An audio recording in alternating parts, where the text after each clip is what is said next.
Ustadz, bagaimana tanggapan antum mengenai fenomena bintang berekor yang viral akhir-akhir ini dan dikaitkan dengan dukhan, sedangkan ada riwayat yang menerangkan kalau hadis tersebut dhaif? Itu bukan cuma hadis dhaif. Hadis tentang dukhan ini hadis palsu. Hadis palsu. Tanggal 15 Ramadan, tepat hari Jumat terjadi ini dan itu. Kan saya sudah ingatkan. Jangan dengar. Udah nggak usah dengar. Jangan pedulikan. Ini menambah pandemi di atas pandemi ini. Bagi kaum muslimin. Nggak ada hubungannya sama sekali. Ini masalah dukhan, ini omong kosong, ini tidak benar. Sudah dibantah oleh para ulama tentang masalah itu. Hadisnya palsu. Para ulama menyebutkan tentang kepalsuan hadis-hadis itu, gitu kan? Dinukil oleh banyak perkataan ulama tentang masalah itu. Jadi nggak benar ini. Ya, jadi nggak usah terpengaruh dengan itu, insya Allah.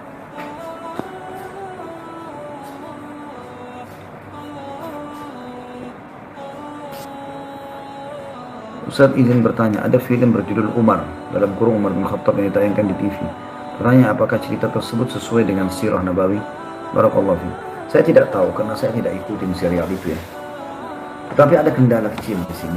Mudah-mudahan tidak besar, tapi saya ada kendala kecil, yaitu teman-teman kita di Mesir suka membuat sinetron serial para sahabat. Dan dicarilah aktor-aktor yang sesuai dengan itu.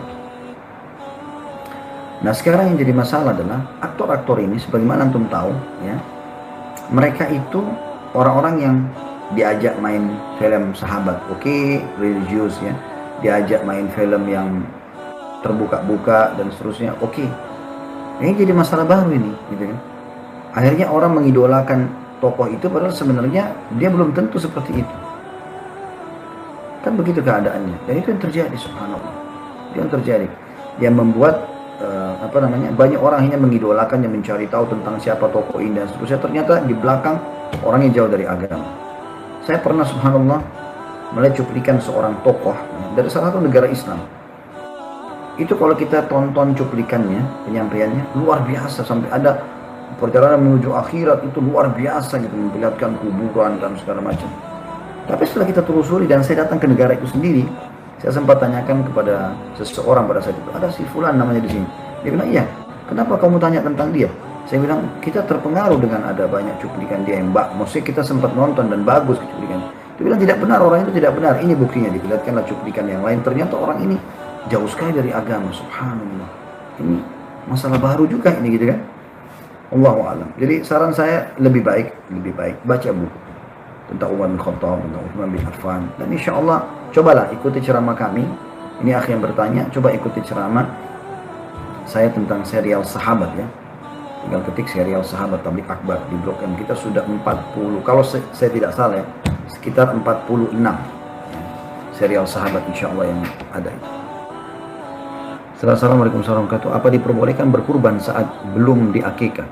Dan untuk ibu saya yang mu'allaf dan belum diakikah, mohon saran untuk mengajarkan ibu yang berumur dalam belajar mengaji. Kalau ibu anda mu'allaf sudah gugur kewajiban akikahnya, karena kan dia masuk Islam di umur dewasa itu, dan pada saat itulah dia kena hukum, misalnya hukum sholat ya, hukum pada saat itu udah nggak berlaku lagi hukum akikah buat ibu anda gitu ya. Itu dulu yang masalah ibu mu'allaf. Kemudian di sini mohon saran untuk mengajarkan ibu yang berumur dalam belajar mengaji. Sama saja, orang dewasa, anak-anak, orang tua sama. Mulai dari huruf hijaiyah. Harus teman-teman kalau mau belajar Quran mulai dengan huruf hijaiyah. 28 huruf hijaiyah harus benar makhraj hurufnya, benar tepat. Alif, ba, ta, ini sering salah ya. Jim, ha, kha, dal, zal, ra, zai, sin, shin, sod, bot, to, dha, ain, ghain, fa, qaf, kaf ya. Lam, mim, nun, waw, hamzah ya. Itu harus anda kuasai. Tapi yang paling sering mendasar tercampur itu antara zal, zalik, alif, lam, mim, zalikal kitab gitu kan. Kemudian juga bercampur antara ini dengan zai, digabung dalam ayat Al-Quran. Idza zulzila, beda. Idza yang di atas, zal, zulzila, zai. idza zulzila gitu. Kemudian apa namanya? Sin, ya, sin juga begitu. Sama shin beda. Kalau sin tidak ada titik, shin ada titik kan. Nah, di situ kita membaca idza syamsu, syamsu, syam, shin, baru sin, syams, matahari. Gitu. Beda juga ini jangan tergabung dengan shad, siratal ladzina, gitu kan. Dengan al-zalimin, al-zalimin. Nah ini biasanya orang kalau tidak pelajari ini dia campur aduk semuanya sama. Jadi idza zulzila dibaca isa sulsila. Ini maka mengganti makna nantinya. Jadi mulai dari huruf hijaiyah dulu. Setelah itu ada sudah buku Iqra ya, lebih mudah. Anda gabungkan antara huruf ini sama huruf ini, huruf ini sama huruf ini. Digabung begitu tuh, insya Allah sudah termasuk tahap pertama. Tahap pertama. Berapapun umurnya dimulai dari situ.